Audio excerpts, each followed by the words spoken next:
Hello दोस्तों, एक बार फिर से स्वागत है आप लोगों का हमारे चैनल पे। और आज मैं दिखा रहा हूँ आपको एक्सट्रीम माइनर का 4U ADV सर्वर।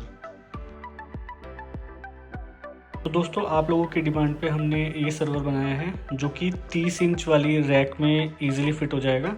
और इसमें आपके SSEEB, SSEEB और EATX और ATX मदरबोर्ड इसमें आसानी से फिट हो सकते हैं। तो दोस्तों, इसमें सामने की तरफ देखेंगे कि यहाँ पर टोटल 8 बे हैं जिसमें आप 3.5 इंच की 8 ड्राइव लगा सकते हैं। और ये ट्रेलेस हैं तो आप इसको इजीली खोल के और सीधा ड्राइव को प्लग इन प्लग आउट कर सकते हैं। आप यहाँ पे देखेंगे 2 हैंडल यहाँ पे दिए गए हैं इसको इंसर्ट और इंसर्ट आउट करने के लिए।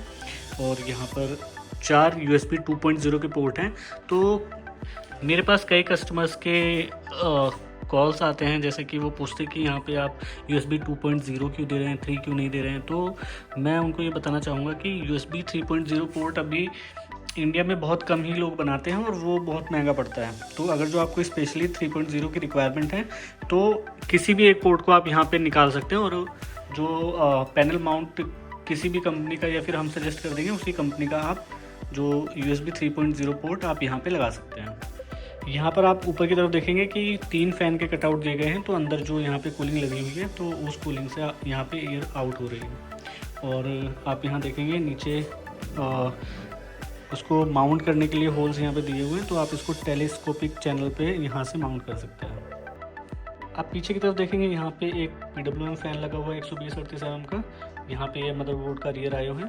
और यहाँ पे 8 कटआउट हैं PCI के। की तरफ देखेंगे यहाँ पे ATX SMPS का यहाँ पे कटआउट दिया हुआ है। तो आप कोई भी जो नॉर्मल ATX का SMPS होता है जो CPU में लगते हैं तो वो SMPS आप यहाँ पे लगा सकते हैं। तो दोस्तों, मैंने इसको खोल दिया यहाँ पे और देखेंगे आप यहाँ पे कि काफ़ी बड़ा सा स्पेस यहाँ पे दिया हुआ है मदरबोर्ड लगाने के लिए। तो यहाँ पे यहाँ जो ये SMPS के किनारे से लेके और ये अंदर तक इसके पूरा सेक्शन है मदरबोर्ड लगाने के लिए। तो इसमें SSEEB, SSCEB और EATX मदरबोर्ड यहाँ पे लगाए जा सकते हैं। तो यहाँ पे एक ये PWM फ़ैन है जिसको आप सीधा मदरबोर्ड से कनेक्ट कर सकते हैं। तो यहाँ पे देखेंगे 3 PWM फ़ैन की कॉन्फ़िगरेशन है। इनको आप मदरबोर्ड के थ्रू कंट्रोल कर सकते हैं। अगर आपको खुद की कोई लिक्विड कूलिंग लगानी है तो आपको ये 3 फ़ैन हटाने होंगे और अपनी लिक्विड कूलिंग इसी पैनल पे आप माउंट कर सकते हैं। तो इसमें 2 फ़ैन की, 3 फ़ैन की कोई भी लिक्विड कूलिंग 400 mm तक की लगाई जा सकती है। यहाँ पर जो ये ड्राइव के 3.5 इंच के बे हैं, इसमें आप देखेंगे पीछे की तरफ यहाँ कनेक्टर्स लगे हुए हैं। तो मदरबोर्ड से निकले हुए जो SATA और पावर के पोर्ट्स हैं तो आपको इनको इसमें कनेक्ट करना होगा। और ये सीधा कनेक्ट होते हैं आपकी 3.5 इंच की ड्राइव से।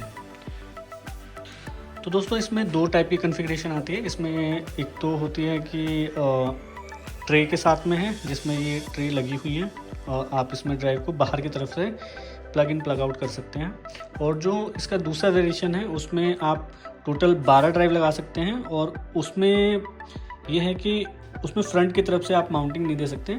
उसमें ड्राइव्स को अंदर की तरफ जैसे CPU में आप माउंट करते हैं उस तरीके से आप इसको माउंट कर सकते हैं।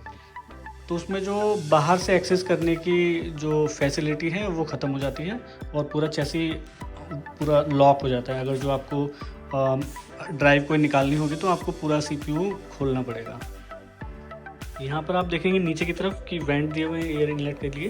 तो एयर इसमें यहाँ से निकलती है और ऊपर की तरफ से एयर आउट हो जाती है। नीचे की तरफ देखेंगे यहाँ पे भी वेंट बने हुए हैं। तो कोई भी आप लिक्विड कूलिंग लगाते हैं तो सारी अंदर की जो भी एयर है वो इन 3 फ़ैन के थ्रू बाहर निकल जाएगी। और ये जो पीछे फ़ैन दिया गया हुआ है ये PWM फ़ैन है और जो कि एयर को बाहर से लेके अंदर की तरफ केबिन में लेके आता है।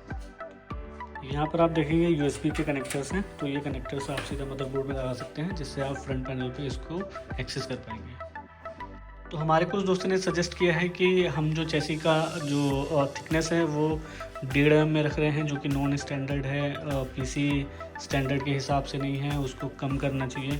तो मैं उनको ये बताना चाहूँगा कि इसमें जो वेट है 12 ड्राइव का या 6 ड्राइव का ये जो फ़ैन लगे हुए हैं तो इस तरीके के जो वेट होते हैं हैवी वेट वो हैवी थिकनेस में ही कवर करे जा सकते हैं। कोई भी हल्की थिकनेस में अगर जो हम यूज़ करेंगे तो उसमें वेल्डिंग भी नहीं हो पाएगी और दूसरा उसका ट्रांसपोर्टेशन डैमेज भी बहुत ज़्यादा हो जाएगा। और हम आप लोगों को ये बता देना चाहते हैं कि हम कोई यूट्यूबर्स नहीं हैं, तो हम कोई बढ़िया कंटेंट आपको क्रिएट करके नहीं दे सकते हैं। बाकी जो यूज़र्स की रिक्वायरमेंट है और उनकी जो असेंबली की रिक्वायरमेंट है, जैसे कोई इंस्ट्रक्शन उनको चाहिए, तो वो वीडियोस हम पॉसिबली अगर जो टाइम निकलता है तो हम वो बना के वेबसाइट पे या फिर इसी चैनल पे हम अपडेट करते हैं। और हमारा फोकस इंडियन कस्टमर्स में जो रैक्स की सीपीयूज़ की जो रिक्वायरमेंट है उनको फुलफ़िल करना है। और किसी भी यूज़र्स को कुछ स्पेसिफिक रिक्वायरमेंट होती है तो वो हमें सजेस्ट कर सकते हैं, ताकि हम उनके लिए कोई कस्टम सॉल्यूशन प्रोवाइड कर सकें।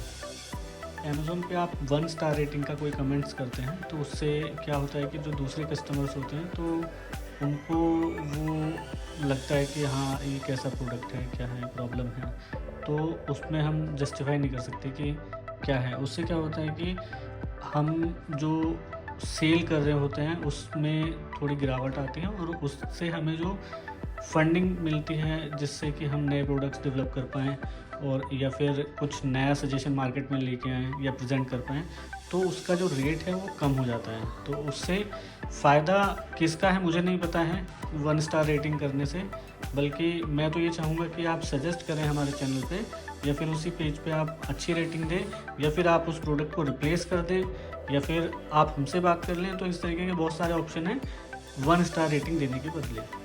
इंडियन मार्केट में हम बहुत बेहतरीन प्रोडक्ट्स लाना चाहते हैं और हमारा यही विज़न और मिशन है, और हम चाहते हैं कि लोग हमारे प्रोडक्ट को लाइक करें, और किसी प्रोडक्ट में कोई खामी है या फिर कोई प्रॉब्लम है तो वो हमें सजेस्ट कर सकते हैं। हम चाहते हैं हमारे बेहतरीन कस्टमर हमारे प्रोडक्ट्स को रिव्यू करें और इसमें कई सारी वीडियोस अपलोड करें, ताकि लोग बहुत अच्छे तरीके से समझ पाएँ कि इसमें इंस्टॉलेशन और बाकी ड्राइव का इंस्टॉलेशन वगैरह किस तरीके से होता है। इसी के साथ मैं अलविदा लेता हूँ। अब बाकी हम अगली वीडियो में फिर मिलेंगे।